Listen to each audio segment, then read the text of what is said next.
ఒక దట్టమైన అడవిలో ఒక సింహం గాఢనిద్రలో ఉంది.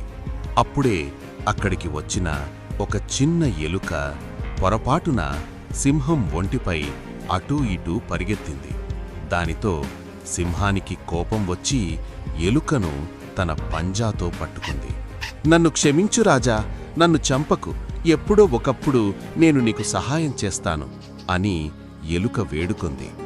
ఎలుక మాటలు విని నవ్విన సింహం జాలి తలచి దానిని వదిలేసింది. కొన్ని రోజుల తర్వాత వేటగాళ్లు వేసిన వలలో సింహం చిక్కుకుంది. బయటపడలేక గట్టిగా గర్జించసాగింది.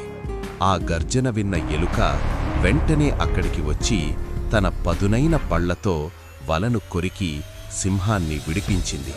సింహం ఎలుకకు కృతజ్ఞతలు తెలిపి ఇద్దరూ మంచి స్నేహితులయ్యారు. నీతి: ఎవరినీ తక్కువ అంచనా వెయ్యకూడదు. చిన్నవారైనా సమయం వచ్చినప్పుడు గొప్ప సహాయం చేయగలరు.